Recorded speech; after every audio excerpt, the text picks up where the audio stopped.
자, 여러분 이번에 아스코에서 많은 종목들의 데이터를 발표했는데요. 바로 이 오스코텍과 유한양행, 오스코텍이 기수출한 게 이제 유한양행 레이저팀이죠. 그래서 이 레이저팀의 파이프라인을 바탕으로 얀센과 병용법과 단독으로 지금 임상을 진행하고 있습니다. 그래서 이번에 아스코에서 데이터가 좋게 나왔는지 지금 신문 기사를 보면 FDA에서 혁신치료제 지정 및 승인 가능성이 매우 높다라고 기사가 됐죠. 그래서 여러분 지금 유한양행의 시가총액을 한번 보면요. 지금 약 4조 5천억 정도 되고요. 오스코텍은 약 1조 정도가 됩니다. 근데 유한양행 아시겠지만 다른 파이프라인과 또 다른 약들이 있기 때문에 이 기업은 흑자예요. 그래서 퍼 같은 경우가 약 48배 정도가 되거든요. 그래서 유한양행이 지금 주가로만 보면 차트로만 보면 많이 떨어졌잖아요. 그죠? 근데 그렇게만 볼 게 아니라 지금 이 48배 그리고 시가총액 4조 5천억 아무래도 오스코텍은 유한양이랑 똑같이 가는 기업입니다. 셀트리온과 셀트리온 헬스케어가 같이 가듯이요. 오스코텍은 차별화가 일어날 수가 없어요. 왜? 지금 상에서 가장 앞서 있는 파이프라인 레이저 티닙이거든요. 그러니까 지금 어쨌든 간에 오스코텍의 가장 중요한 길라잡이, 내가 이 종목을 투자할 때 알아야 될 종목 바로 유한양행의 적정 가치인 부분일 거예요. 그래서 지금 유한양행의 퍼 48배 그리고 시가총액 4조 5천억 이 정도 가치가 가요 얼마나 정도 수준이 되는지, 그리고 이번에 발표한 데이터가 얼마나 값어치가 있는지 그 내용을 지금 한번 상세하게 한번 분석해 보도록 할게요. 바로 이번에 오스코텍과 그러니까 유한양, 그러니까 레이저팀이 발표한 데이터가 바로 이건데요. 1단계 임상은 작년도의 데이터를 발표했어요. 근데 이번 연도 2021년도에는 뭐가 달라지냐, 바로 바이오 마커를 통해서 세부적인 내용을 조금 더 분석해서 발표한 겁니다. 오케이. 그래서 여기 내용을 보시면 바이오마커 애널리시스라고 나오죠. 그래서 여기 뭔지 모르겠지만 뭐 NGS 방법을 통해서 뭐 했고, 그 다음에 IHC라는 방법을 통해서 했다고 합니다. 그죠? 그리고 여기서 중요한 게 뭡니까? 바로 EGFR 엑손 19 그리고 L858R 뮤테이션. 여러분들이 저번 주 HLB 비소세포 폐암 특집을 보신 분들이라면 아마도 이걸 이해하겠죠. 간단하게 말씀드리면 EGFR 엑손 19와 L858R이 이 비소세포 폐암 부분에 있어서 거의 95%를 차지합니다. 그러니까 적응증 부분에서 거의 절대적을 차지하는 거기 때문에 모든 비소세포 폐암에서 임상을 한다라고 한다면 거의 EGFR이라면 19대가 L858R이라고 보시면 되는 거예요. 그죠? 그리고 여기 보시면 우리가 봐야 될 게 뭐냐, 지금 오시머티닙과 릴랩스, 이게 뭐냐면 한마디로 오시머티닙이 이제 타그리소를 말하는 건데, 타그리소를 먹어도 재발했거나 아니면 화학 1차 화학항암제를 먹었는데 불응했거나, 그 말은 뭐죠? 당연히 지금 2차 치료제란 말입니다. 오케이? 이번에 아스코에서 발표한 데이터는 비소세포 폐암 부분에 있어서 2차 치료제 데이터를 발표한 거다. 그런데 작년에도 발표했지만 이번에 달라진 건 뭐냐? 바로 NGS 방식과 IHC 방식을 도입해서 이 부분에 있어서 조금 더 세세하게 임상 데이터를 발표했다. 그래서 지금 이 데이터가 얼마큼 경쟁력인지 보는 게 중요해요. 제가 항상 말씀드리지만 이 데이터를 그냥 발표하면 뭐 신문 기사나 이런 거만 보면 와우 대박이다 막 이렇게 하지만, 결론적으로 이 데이터가 경쟁기업, 그러니까 이미 시판되어 있던 약이 있으면 시판되어 있던 약과 비교를 해봐야 되고, 그게 아니라면 지금 가장 나와 빠르게 같은 수준으로 개발하고 있는 경쟁약과 데이터를 비교해 봐야 되죠. 그래서 우리가 알아야 될 건 바로 이번에 발표한 데이터가 어떤지 한번 분석해 보도록 할 거예요. 오케이. 자, 그럼 봅시다. 바로 이게 이번에 발표한 데이터입니다. 여기 보시면요, EGFR MET expression, 그러니까 뭐냐면 우리가 비소세포 폐암, 아까 폐암에 걸리면 우리가 거기서 이제 진단을 하게 되는데 소세포 폐암과 비소세포 폐암으로 나눠집니다. 근데 비소세포 폐암이라고 하면 여기서 이제 EGFR MET, 이게 이제 바이오마커가 발현돼 있다라는 거예요. 그래서 그 사람을 대상으로 ORR을 봤는데요. 여기 보시면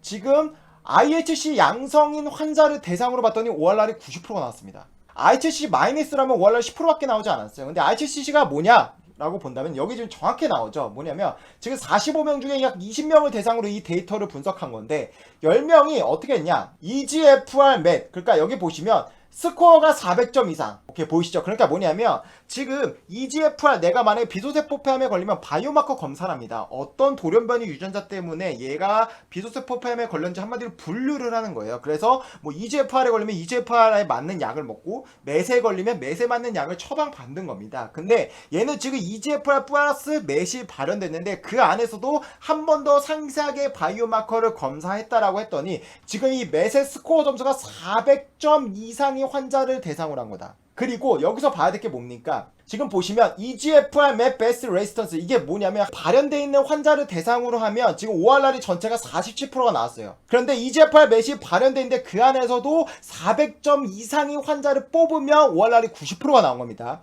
오케이? 그리고 여기서 중요한 게 뭡니까? 지금 보시면 EGFR 맵 레지던스와 without, 그러니까 EGFR 맵이 발현되지 않은 어떤 건지 모르겠지만 어쨌든 간에 알려지지 않는 유전자에도 지금 ORR이 29% 나왔습니다. 그래서 우리는 한번 이 데이터를 경쟁력과 상세하게 비교해 볼 거고요. 오늘 좀 처음 오신 분들도 있잖아요. 그래서 지금 EGFR 이게 뭔지, 그리고 비소세포 폐암이 도대체 뭔지 이런 배경 지식도 쌓아가면서 유한양과 오스코텍의 적정 레벨을 한번 알아보도록 할게요. 오케이? 여러분들이 만약에 내가 폐암이라고 걸린 것 같아서 병원을 가면요, 이제 진단을 받습니다. 그러면 NSCLC 이게 바로 비소세포 폐암이라고 하고요, SCLC 바로 이걸 소세포 폐암이라고 합니다. 근데 여러분들 아마 본능적으로 아실 거예요. 우리가 담배를 많이 피면 폐암에 걸린다라고 알고 있잖아요. 그런데 놀랍게도 담배를 피면 걸리는 폐암의 환자 비중 바로 이 소세포 폐암인데요. 10%에서 15%밖에 되지 않아요. 반면에 이 비소세포 폐암 부분 같은 경우는요, 여자가 가장 많이 걸리고요, 담배를 생전에 한 번도 안 피더라도 걸립니다.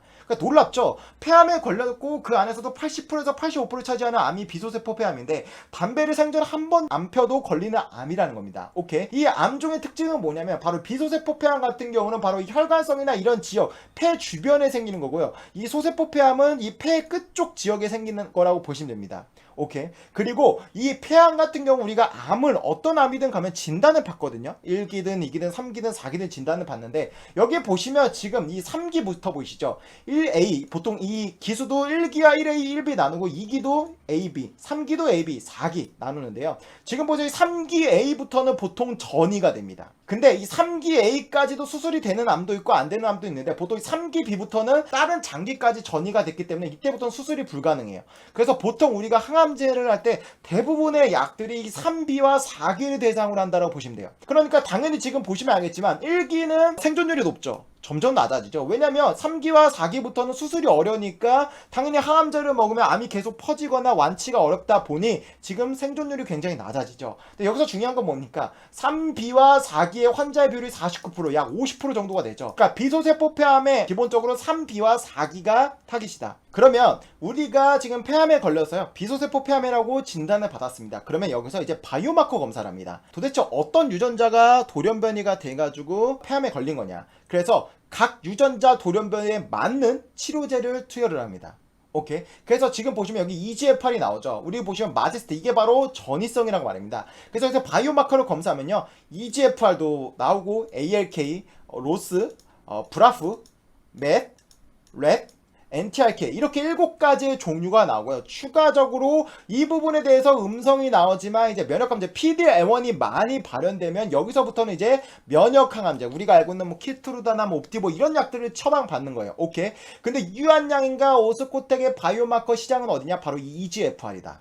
오케이. 그러니까 이 EGFR 시장에서 어떤 치료제가 있는지를 아는 게 우리가 중요한 것입니다. 오케이, 이해되실 거예요. 자, 그러면 EGFR 도대체 이게 상업성이 있는지 없는지 체크해봐야겠죠. 여기 보시면 왜 EGFR이 가장 중요하냐 이런 말인데요. 지금 보시면 전체 암종, 우리 아까 보셨겠지만 여기서 7가지 유전자 돌연변이가 있는 거 봤잖아요. 그죠? 근데 이 중에 아시아 인종에 보면요, 거의 50%가 EGFR입니다. 비소세포 폐암에 걸렸다라고 본다면 아시아 인종의 거의 절반은 EGFR의 돌연변이 때문에 비소세포 폐암에 걸린 거예요. 오케이. 반면에 서양인의 같은 경우는 EGFR의 비중이 낮죠. 오히려 클라스 비중이 가장 높습니다. 그래서 EGFR에서 가장 중요한 시장은 어디다? 바로 아시아다. 한국, 일본, 중국 시장이 가장 중요하다라고 볼 수 있는 거예요. 오케이. 그러면 여기서도 또 중요한 게 뭡니까? EGFR 돌연변이가 나타나면 도대체 여기서 많은 EGFR 종류가 있을 거 아니에요. 그죠? 뭐 EGFR 1번, 2번, 3번 이런 식의 종류가 있을 건데 그 중에서도 EGFR 번호 E19번 그리고 E21번이 돌연변이 때문에 EGFR 돌연변이가 많이 나옵니다. 여기 보시면 지금 40%에 49%에서 40% 나죠. 그러니까 맥시멈으로 보면 98%. 그러니까 한마디로 EGFR에서 이상이 생기면 엑손 19와 엑손 21에 이상이 있다. 그래서 다시 볼까요? 여기 보시면 EGFR 엑손 19, E21에 있는 돌연변이거든요. 그러니까 지금 이 비중이 거의 97%다. 오케이. 그럼 이제는 이해가 되실 거예요. 비소세포 폐암은 대부분 엑손 19와 L858 아니다. 이걸 기본 상식으로 넣어두시면 됩니다. 반면에 서양 인구 같은 경우는 클라스가 가장 많다. 그래서 유한양의 오스코텍 그리고 저번 주에 했던 HLB도 똑같이 이 시장을 갔죠. 그러니까 지금 HLB도 어떻게 보면 유한양 오스코텍의 잠재적인 경쟁자라고 볼 수 있는 거예요. 그런데 이 시장의 주는 아시아다. 그러면 지금 이 시장에서 우리는 이제 상업성을 봐야 됩니다. 기존에는 우리가 그냥 양만 성공하면 끝났지. 그게 아니에요. 지금 우리 이 상업성 부분에 있어서 가장 앞서 있는 종목은 바로 SK 바이오팜이 있죠. 세도바메이트를 성공해서 지금 미국 시장에서 차근차근 처방량을 넓히고 있는데 바로 여기서 가장 중요한 게 뭐냐면 NCCN 가이드다. 이게 뭐냐면 지금 미국에서 지금 한마디로 표준 치료법인데요. 여기에 오르면 의사들이 가장 내가 맞는 이 약들을 처방을 해줍니다. 근데 여기 보시면 프리펄드 있죠. 그러니까 한마디로 의사들이 비소세포폐암에 걸렸어. 그리고 EGFR 돌연변이래. 그러면 의사들이 그냥 가장 먼저 처방해주는 약이 프리펄드예요. 그러니까 내가 어떤 약을 개발하든 우리나라 국내 제약바이오 업종들이 약을 개발한다고 하면요. 바로 이 가이드라인에 들어가는 게 가장 중요하겠죠. 왜? 들어가기만 하면 어쨌든 처방을 받는 건 일도 아니에요. 그러니까 한마디로 상업성이 어느 정도 보장은 돼 있다는 거죠. 그러면 지금 보시면요. 가장 우수한 약. 그러니까 미국에서는 가장 시장에서 우수하다고 판단한 게 오시머티. 바로 이 약을 타그리스라고 합니다. 이게 1순위고요. 그 다음에 아덜 레코멘드로 처방받는 게 뭐냐면 엘로티닌. 이제 엘로티닌은 타세바라고 하고요. 아파티닌, 게피티닌 이게 이레사라고 하고요. 다코미티닌 이게 비진프로라고 하고요. 그 다음에 엘로티닌과 라무시루마 이게 바로 사이람자죠. HIV 주주분들이 가장 많이 하는. 이렇게 병류법을 통해서 지금 다양한 치료제를 처방받고 있다라는 거죠. 그러니까 지금 유한양행이 지금 오시머티니 쪽 프리펄드를 노리는지 아니면 오시머티니 같은 경우는 아니더라도 지금 이 2순위권을 노리는지 우리는 그게 어떤 부분에 있어서 포지션이 돼 있는지도 봐야 됩니다. 오케이. 여기 보시면요. EGFR 치료제는 이렇게나 많이 있습니다. 그런데 시장에서는 엘로티니까 게피티닌 이거를 1세대라고 부르고요. 그리고 아파티니까 다코미팀을 2세대 약이라고 부릅니다. 그리고 이 오시머티닌 타그리소를 3세대 약이라고 해요. 그래서 여기 보시면 지금 데이터가 많이 나왔죠. 근데 여기서 중요한 건 뭐냐면요. 지금 이 타그리소가 아까 프리펄드 오시머티님이 1차 치료제였잖아요. 얘네가 보면 지금 비교 약물이 뭡니까? 게피티니까 엘로티닌 1세대 약물이죠. 그러니까 제가 항상 말씀드리지만요. 예를 들어서 이 오시머티님이 나 게피티니까 엘로티닌보다 약의 효능이 좋아라고 한다고 말할 수 있는 건 뭐냐면 대조군을 얘네를 선정하면 돼요. 바로 이거 헤드투헤드 임상이라고 합니다. 그러면 깔끔한 거예요. 근데 지금 보시면 엘로티니까 게피티닌 그 당시에는 치료제가 없다 보니까 얘네는 다 1세대 화학항암제를 바탕으로 했죠. 근데 얘네는 지금 아예 대상을 얘네로 했으니까 지금 1세대, 2세대보단 약물이 좋다라고 할 수 있어요. 근데 지금 보시면 아파티니까 다코미티닙은 게피티닙이죠. 근데 어쨌든 대조군이 똑같잖아요. 그러면 지금 보시면 대조군이 똑같은데 지금 얘 PFS는 오시머티는 17.7개월이 나왔고 요 아파티닙은 11개월 그리고 다코미티는 14.7개월이 나왔죠. 그러면 어쨌든 간에 오시머티는 10.7개월이니까 이 약이 더 좋아라고 말할 수 우리가 상식적으로 볼 수 있겠지만 대조군이 아파티니까 다코미티닙이 아니기 때문에 우리가 의학적으로는 이 약이 더 좋아요라고 할 수는 없습니다. 이건 기본적인 상식이에요. 하지만 우리는 어쨌든 주식을 투자하는 투자자 입장이기 때문에 대조군이 같다? 그러면 적어도 아파트니 다코미티니보다 오시머티니 더 좋을 수 있겠네. 어쨌든 대조군이 똑같으니까 얘네가 10.7개월 나왔고 얘네 11개월 14.7개월 나왔으면 오시머티니 좋겠구나. 우리는 그렇게는 이해해 볼 수 있는 거예요. 그러니까 전혀 지금 오시머티니 가장 뛰어나다고 해도 문제가 없다라는 겁니다. 오케이. 근데 지금 보시면 EGFR 그러니까 비소세포폐암 임상에서는 1차 지표가 어디냐 바로 PFS입니다. 우리 다른 항암제들 보면 다 OS를 하잖아요. 근데 이 암은 특별하게 PFS를 많이 해요. 그래서 PFS가 가장 중요한데 1세대 약 같은 경우는 11개월 정도가 나왔고 그 다음에 이 아파티니 2세대 같은 경우도 11개월과 14개월 나왔는데 3세대 오시머티 이게 아까 프리펄드였죠. 17.7개월이 나왔습니다. 가장 뛰어나죠. 그리고 OS 같은 경우 2차 지표에도 지금 오시머티 보시면 38.6개월로 가장 뛰어납니다. 그러니까 지금 오시머티님 이 타그리수가 이 시장을 빠르게 장악하고 있어요. 그래서 이 약이 굉장히 중요한 건데요. 그러면 도대체 오시머티닙 이 타그리수 약이 왜 이렇게 뛰어나요? 왜 저 약이 가장 좋아요? 여러분들 우리가 바이오를 투자할 때 기술 수출이란 말 많이 들어보셨죠? 근데 사실 일반인들이요 기술 수출이 일어날까? 알 수 없어요.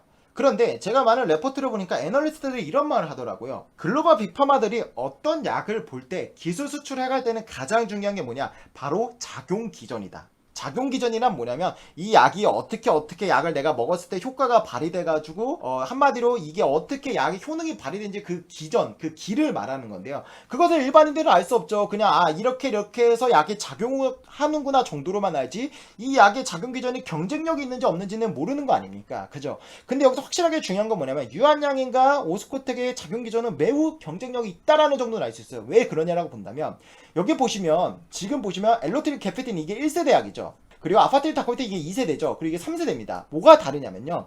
1세대는 쉽게 말하면 엘로티니까 게피티닙은 이 EGFR만 블락킹합니다. 오케이. 그러니까 EGFR이 많이 발현되면 비소세포폐암 부분이 암이 더 안 좋아지는 거니까 EGFR을 막아버리면 암세포가 죽어들겠죠. 그죠? 그 원리예요. 그런데 2세대 약은 뭐가 다르냐? 아파티니까 다코미 팀이 아까 데이터가 더 좋았잖아요. 그죠? 왜 좋냐면요. 얘네는 EGFR도 막고 플러스적으로 ERBB와 헐투까지 막아버립니다. 그러니까 이런 거죠. 비소세포폐암이 걸리면 많은 이유 때문에 이 비소세포폐암이 걸리는 건데 1세대 약들이 EGFR 하나만 막았습니다. 근데 2세대는 EGFR 플러스 ERBB와 헐투까지 막아버리는 거예요. 그러니까 아까 위에 보셨겠지만 당연히 데이터가 좋았죠. 그 3세대 약은 뭐가 다르냐? 바로 T79N까지도 막아버립니다. 바로 이 오시머틴 타그리수가 이 T79N에서 최초로 효능을 발휘한 약이에요. 이게 뭐냐면 1세대와 2세대 약을 먹으면요 필연적으로 1년에서 2년 사이에 거의 환자의 50%에서 60%가 내성이 옵니다. 내성이 온다라는 건 더 이상 이 약을 먹어도 효능이 안 생겨요. 그러면 1차 치료제에서 내성이 생기면 2차 치료제로 넘어가죠. 그죠? 그러면 이 약이 내성이 생기는 원인이 뭐냐면 바로 이 T790M에 대한 변이가 일어나서 그래요. 그런데 지금 이 오시머팀이 타그리소는 이 T790M에 효과가 있다라는 거죠. 오케이? 그래서 보시면요. 지금 엘로티니까 게프티는 1세대 약을 먹은 다음에 T790의 양성이 오면 바로 2차 치료제로 타그리소를 먹습니다. 그러니까 우리 아까 보셨겠지만 타그리소가 프리펄드였잖아요. 근데 이 약은요. 2015년도에 2차 치료제로 먼저 허가를 받았고 그 다음에 1차 치료제를 진출한 거예요. 그리고 역시나 2세대 약도 아파티니까 다코미팀 있죠. 이 약도 역시나 똑같이 먹으면 T790M에 돌연변이가 오는데 역시나 지금 이 부분에 효과가 있는 약은 타그리소밖에 없습니다. 그래서 타그리소를 역시나 2차 치료제로 먹어요. 그럼 문제가 생기죠. 오시버티닙을 먹으면 얘네도 돌연변이가 나올 거 아닙니까? 그죠? 얘네가 돌연변이 나온 게 뭐냐? C797 뭐 S와 뭐 맷 이런 것들인데 지금 여기에 맞는 표적 치료제는 없어요. 없습니다. 그래서 여기 보시면 이제 화학항암제와 1세대 약들을 먹죠. 근데 1세대 약을 먹어봤자 PFS가 3개월 4개월밖에 되지 않습니다. 근데 지금 우리 아까 보셨겠지만 유한양행이 이번에 아스코에서 발표한 데이터는 2차 치료제였죠. 그죠? 근데 그 2차 치료제가 어디였습니까? 바로 오시마틴이 타그리소를 먹었는데 재발했던 사람이잖아. 그러니까 한마디로 지금 여기 부분은 상업성이 매우 좋습니다. 왜? 기존에 경쟁약이 없기 때문에. 오케이? 그러면 중요한 게 뭐냐? 지금 여기 나오죠. Conflict Resistance Mechanism Firstborn to Line Osimertinib. 그러니까 이게 뭐냐면 지금 타그리소가 저번 HLB 영상 보시면 알겠지만요. 그냥 이 약이 비소세포폐암에서 점유율이 거의 70%입니다. 거의 독보적이에요. 나머지 뭐 1회사 게피티닉 같은 거 10%가 채되지 않아요. 그러니까 그냥 이 약이 가장 시장을 장악했다라고 보시면 됩니다. 오케이. 바로 이런 것들을 게임 체인저라고 보시면 되는데 그런데 문제는 뭐냐면 타그리소를 먹으면 또 이 약도 영원하지 않아요. 모든 약은 내성이 생기거든요. 내성이 생깁니다. 그런데 여기 보시면 지금 이 1차 아까 1차 치료제 타그리소를 가장 많이 먹거든요. 그러면 내성이 많이 생긴데 여기 보시면 지금 40%에서 50%는 알려지지가 않았습니다. 언노운이에요. 아직도 작용 기전이 발현되지가 않았어요.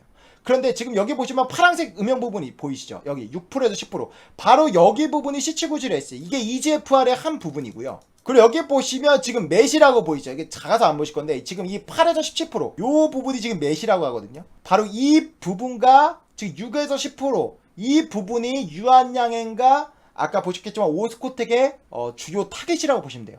다시 한번 내용을 볼까요? 여기 보시면 지금 얘가 EGFR가 맷이라고 했잖아요. 그죠? 근데 이 맷이 지금 타그리소를 1차 치료를 먹었을 때 한 7%에서 10% 정도 내성이 와서 이 맷에 대한 수요가 분명히 있고 EGFR은 아까 C797S의 EGFR 중에 C797S 종류 중 하나이기 때문에 바로 이 두 개를 지금 분락하는 게 한마디로 지금 2차 치료제 중에서 비중을 따지면 몇 프로냐? 여기 보시면 대략 30% 정도를 지금 타겟으로 하고 있다. 확실한 건 뭐냐면 시장성이 굉장히 좋다. 오케이? 시장성이 좋다라는 겁니다. 그리고 지금 이 시장에는 치료제가 없어요. 그래서 1세대 화학항암제를 막고 어쩔 수 없이 1세대, 2세대에 있는 엘로티니까 게피팀을 막는 거예요. 근데 그것도 효과가 3개월, 4개월밖에 나타나지 않기 때문에 지금 여기 봅시다. 지금 아까 범인님이 좋은 얘기를 해주셨어요. 범인님이 1차 치료제 1회사 복용 후 내성이 오면 2차 치료로 타그리소 복용이 가능하지만 1차 치료로 타그리소 복용 후 내성이 오면 차후 약이 없는 거 어떻게 생각하세요? 지금 이 말씀 해주셨는데 이게 무슨 말이냐면 지금 타그리소가 이 타그리소 1차 치료제가요. 2018년도에 허가를 받았습니다. 기존에 있던 약들이 아까 말씀드렸죠. 오시머티 타그리소가 2015년도에 2차 치료제를 먼저 허가를 받았잖아요. 그죠? 그리고 유한양이 지금 이번 아스코에서 발표한 건 2차 치료제입니다. 근데 얘네가 지금 보시면 PFS가 8개월, 11개월 정도 나왔죠. 우리 아까 보셨죠. 근데 2차 치료제 오시머티를 먹으면 여기도 2차 치료제로서 10개월, 12개월에 나왔습니다. 그래서 얘네가 최종적으로 환자들이 이득을 볼 수 있는 PFS가 몇 개월이냐면 18개월에서 23개월이에요. 그리고 이번에 ERBB 블라커 아파티니까 다코미니 팀이 나왔잖아요. 그죠? 얘네도 똑같이 1차로 먹으면 PFS가 아까 10개월, 12개월, 15개월 사이였죠. 그리고 2차 치료 역시나 타그리스를 먹으면 22개월, 27개월. 거의 비슷해요. 그런데 문제는 뭐냐?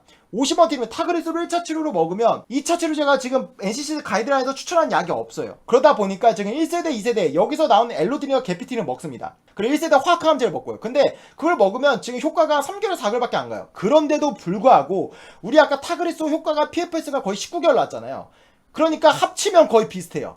이해되시죠? 그리고 추가적으로 타그리스가 지금 점유율이 70%잖아요. 왜 이렇게 많냐라고 한다면요. 바로 뇌 전이에서 효과가 있는 유일한 약입니다. 우리가 폐암에 걸리면요. 보통 내가 진단을 폐암이라고 받았다라고 합시다. 그러면 보통 내가 진단을 받으면 그 환자의 20%는 이미 뇌에 전이가 돼 있어요. 그리고 향후 2년에서 3년 사이에 50% 정도가 뇌에 전이가 됩니다. 그래서 뇌 전이는 그냥 2명 중에 1명은 비수세포 폐암 걸리면 전이가 된다라고 보시면 돼요. 그러니까 이 사람들이 타그리스를 1차 치료제 먹는 이유가 뭐냐면 뇌 전이가 안 올라고. 뇌 전이가 오더라도 바로 이 약이 먹으면 효과가 있으니까 뇌 전이가 오는 걸 최대한 늦추거나 뇌 전이가 오는 걸 막기 위해서 지금 1차 치료제 타그리스를 먹고 있는 거예요. 오케이. 그러니까 이 말은 뭡니까? 지금 유한양인가 오스코텍이 이번에 아스코에서 발표한 치료제가 바로 2차 치료잖아요. 근데 여기서 데이터가 당연히 3개월, 4개월 이상은 나오겠죠. 나오기만 한다면 어떠다? 정말 대박이다. 상업성도 정말 좋다. 왜? 지금 치료제가 없으니까. 전 세계에서 가장 시장성이 좋은 암이 바로 비소세포 폐암입니다. 돈이 가장 돼요. 그래서 전 세계 글로벌 빅파마에 다 뛰어든 거예요. 오케이. 그럼 우리가 지금 이 데이터를 다시 한번 봅시다. 이제는 조금 이해가 되실 거예요. EGFR맨. 지금 이게 우리가 최대한 30% 정도 타그리스를 먹고 내성이 오는 환자의 비율을 확인했죠. 그리고 지금 우리가 아까 언론, 그러니까 알려지지 않는 기전도 40%에서 50%가 됐는데 바로 EGFR과 맷이 전혀 상관이 없는데도 불구하고 ORR이 29%까지 나왔죠. 그러니까 지금 보시면요. 지금 이 유한양의 이 군이 타겟인데 언론까지도 지금 ORR이 29%가 나온 거예요. 그러니까 정확히 말하면 지금 이 세 개 부분이 유한양의 오스코텍의 주 타겟이다. 오케이? 그래서 우리는 지금 이번에 발표한 EGFR과 ORR의 지금 데이터 여기 보시면 전체 데이터가 ORR의 40%가 있죠. 그리고 여기서 조금 더 검사해보니까 IHC로 검사해보니 이 스코어가 400점 이상은 ORR이 90% 나왔고 그리고 이거와 전혀 상관없는 것도 ORR이 29% 나왔는데 이 데이터를 경쟁약과 비교해보도록 하겠습니다. 그렇더라면 우리는 오스코텍의 어느 정도 수준을 알 수 있는 거예요. 지금 오스코텍과 유한양인과 경쟁약 중에 가장 빠르게 하는 약은 바로 이건데요. 바로 이 약이 테포티닙이라는 약입니다. 이 약도 지금 게피티닙 나오죠. 게피티닙이 1세대 약인데 지금 1세대 약인데 여기서 임상 1, 비상과 2상을 했어요. 그런데 지금 이 테포티닙이 2상을 또 하고 있거든요. 근데 2상의 병유법은 게피티닙이 안 하고 누구랑 하냐? 바로 타그리스랑 하고 있습니다. 근데 왜 하냐라고 한다면 1세대 약과 2세대 약, 3세대 약 결국 작용 기전은 똑같거든요. EGFR을 블락하는 건 똑같은데 거기서 2세대는 ERB도 막고 3세대는 T790M도 막는 거잖아요. 그렇다 보니까 지금 게피티닙에서 데이터를 보고 적어도 이거보다 더 잘 나오겠지라는 개념으로 오시머팀을 약을 바꾼 거예요. 그래서 이 데이터가 어떻게 나오는지 본다라고 한다면요. 여기 보시면 1배상입니다. PFS 검사를 했는데요. 테포티닙과 게피티닙을 먹었고 그 다음에 대족은 어디냐? 1세대 화학항암제입니다. PFS가 4.9개월이 나왔죠. 오케이. 근데 화학항암제는 몇 개월 나왔죠? 4.4개월. 그러니까 확실히 얘네가 더 이득은 있네. 화학항암제보다. 그럼 OS는 어떻게 났냐? 무려 17.3개월이 나왔습니다.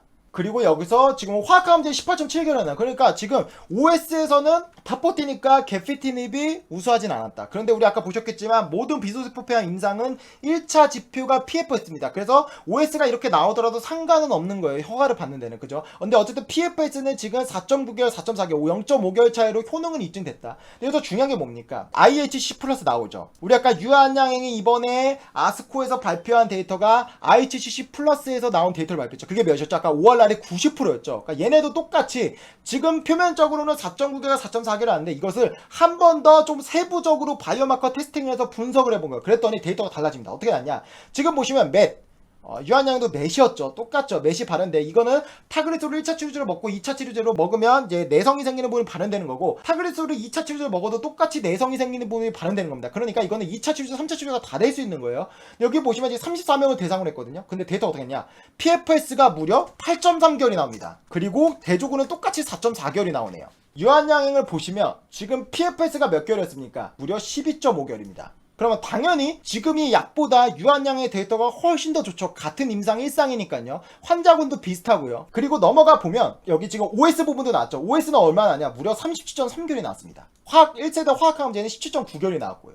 우리 아까 위에 보셨겠죠? 지금 OS는 오히려 화학 감지도 높았잖아요. 근데 지금 IHCC 플러스로 지금 검사를 해보니까 OS도 무려 37개나 나왔어요. 근데 유한양이 이번에 아스코에서 발표한 데이터는 OS는 발표하지 않았거든요. 이건 뭐 추후에 발표하든가 할 건데 어쨌든 PFS로만 본다면 PFS가 오래 가면 OS도 같은 방향을 합니다. PFS만 늘고 OS가 줄진 않아요. 방향성이 같아요. 그러니까 지금 보시면 얘네가 PFS가 대폭 늘어난 게 4.9개월에서 8.3개월 거의 2배 정도나 늘어났잖아요. 그죠? 근데 지금 유한양행은 무려 12.5개월입니다. 그럼 여러분 어떤 약이 더 좋나요? 근데 여기서 우리가 알아야 될 맹점은 뭐냐면 지금 이게 1세대 개피티니까 대상으로 한 거잖아요. 그러면 지금 얘네가 이상은 타그리스로 바꿨거든요. 그럼 적어도 이 데이터보다는 좋게 나올 거예요. 그러니까 타그리스가 8.3개월 나올 건 아니라 적어도 8.3개월 이상은 나올 겁니다. 작은 기전이 더 우수하니까. 오케이. 그러니까 어쨌든 간에 지금 이 데이터를 막연하게 신뢰할 필요 없다. 왜? 얘네는 결론적으로는 타그리스와 병균법을 통해서 2차 치료에 뛰어들거든요. 근데 어쨌든 지금 상황에서 본다라고 한다면 충분히 유한양의 데이터 이번에 발표한 데이터는 경쟁력이 있다.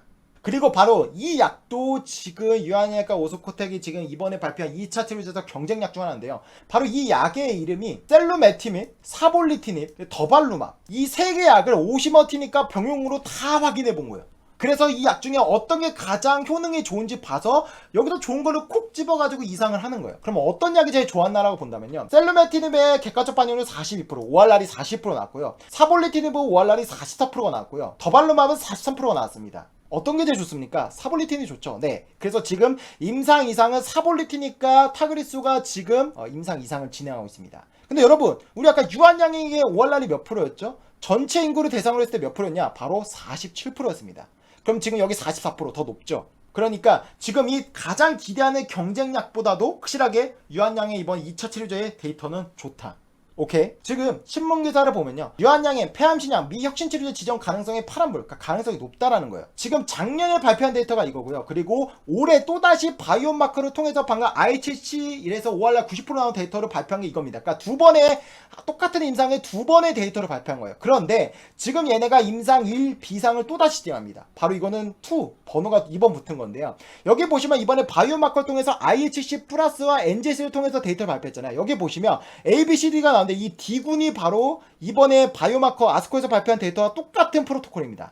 그러니까 여기서 만약에 똑같은 연속성의 데이터가 좋게만 나온다면 혁신치료제는 제가 볼 때 거의 99% 나올 겁니다. 왜? 지금 기존에 치료제가 없으니까. 그러니까 정리를 하면 이번에 아스코에서 유한양이 발표한 데이터는 매우 의미 있다. 그러면요, 유한양은 이것만 있는 게 아닙니다. 바로 레이저티님이라는 약이 오스코텍에서 기술 수입했잖아요. 그래서 실제로 그 레이저티님이라는 이 파이프라인은 유한양의 임상 3상을 2개나 하고 있습니다. 지금 여기는 2차 치료제로 임상 1비상을 하고 있는 거고 1차 치료제로 임상 3상을 2개 하고 있는 건데 바로 첫 번째가 마리포사입니다. 이게 뭐냐면 이 아미반타맙과 레이저티닙의 병용법을 통해서 1차 치료제에 진행하는 거예요.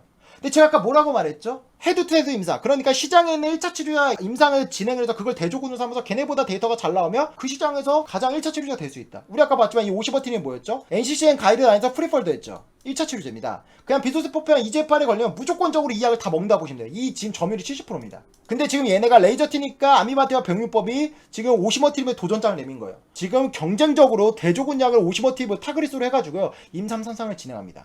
여기 보시면 나오죠. 프라이머리 엔드포인트는 바로 A와 B군을 비교하는 거예요. 레이저티닙이 아닙니다.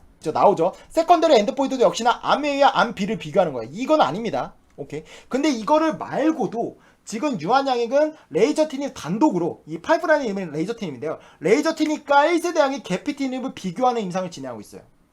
우리 기억나시죠? HLB가 데이터를 비교했던 훌륭한 슈페리어라고 비교한 약이 뭐였죠? 바로 HLB도 그 개피티니까 비교하는 임상을 진행했었잖아요. 그러니까 지금 유한양행이 지금 타그리스오 프리폴드에 도전도 하고 2차적으로 지금 1세대 2세대 약보다도 더 좋은 약임을 증명하는 임상을 똑같이 진행하고 있다는 거예요. 그런데 지금 왜 이 레이저티닙을 주목해야 되냐면 타그리스오가 이 3세대 약이 비소세포페한 부분에서 시장을 장악할 수 있었던 게임 체인저가 될 수 있었던 이유는 뭐냐면 T790의 돌연변이에 반응을 합니다. 근데 이 레이저티닙도 똑같이 작용 기전이 똑같아요. 그래서 레이저티닙도요, 지금 이 3세대 약이라고 일컫고 있습니다. 근데 이 아마반타맘은 EGFR과 매세 효과가 있었죠. 그러니까 시너지가 나는 거죠. 그러니까 지금 이 유한양행이 도전하는 1차 치료제, 2차 치료제 시장이 얼마나 위대한 도전이고 성공 가능성이 있는지 우리가 주목을 해봐야 되는 거예요. 왜? 지금 어쨌든 타그리스가 성공을 했잖아요.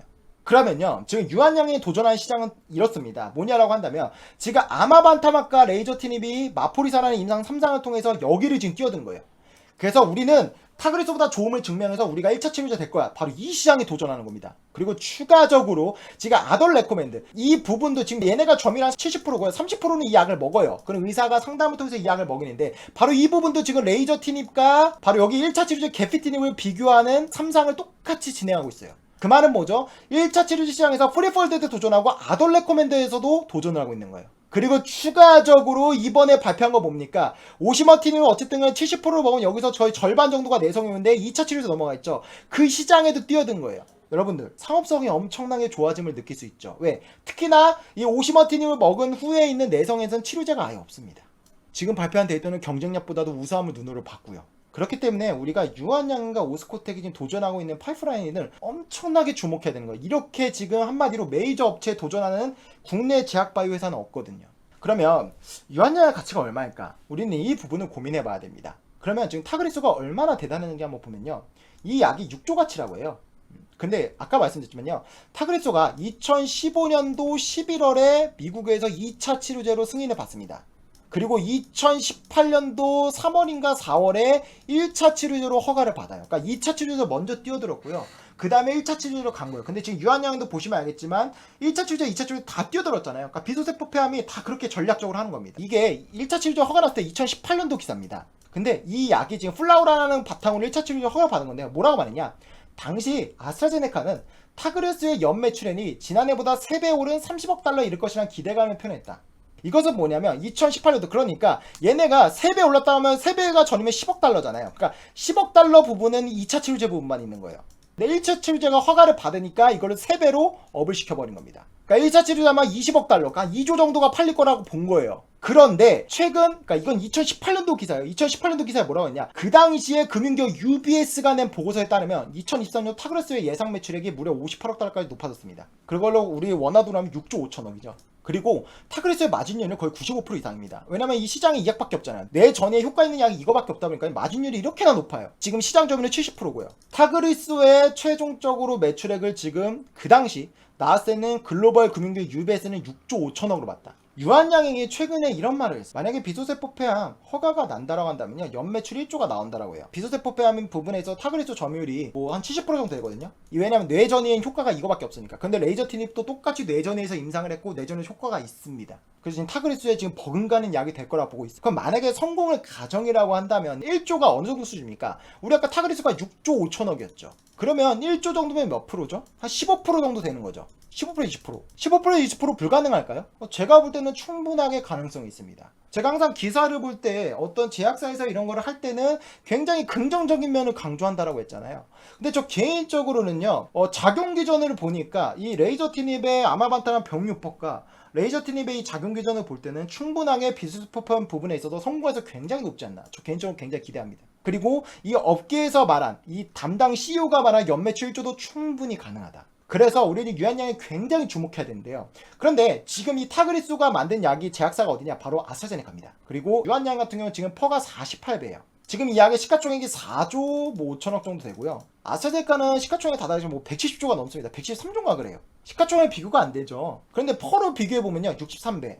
유한양의 파 48배. 그러면 우리가 보면 유한양이 싸네? 이거 지금 매수 아니야? 이렇게 보일 수 있어요. 근데 제 생각은 그렇지 않습니다. 왜냐라고 한다면 아스트라제네카는 이번에 백신이 있잖아요. 뭐 혈전적 이슈가 있긴 하지만 어쨌든 백신에 대한 프리미엄을 받는다라고 본다면 유한양이 분명히 저는 이 파이프라인이 굉장히 기대되고 개인적으로 성공 가능성이 높다라고 보고 있지만 퍼로 비교해본다면 그럼 이거 백신에 대한 프리미엄만 빼면 48배. 어느 정도 적정 가치를 받고 있네. 저 개인적으로 이렇게 생각합니다. 그러니까 유한양이 이번에 발표한 데이터는 굉장히 고무적이다. 다만 지금의 주가는 어느 정도 기대감이 반영됐다라고 볼 수 있기 때문에 우리는 조금 더 기다림이 필요하다. 그래서 지금 현재 65,000원인데 요그 부분에 있어서 조금 더 조정이 나와서 5만원이나 4만원대가 간다면 우리는 적극적으로 매수를 검토할 상황이 오지만 지금 상황에서는 긍정적인 데이터임에도 불구하고 조금은 우리가 중립적으로 기다려보자. 오케이?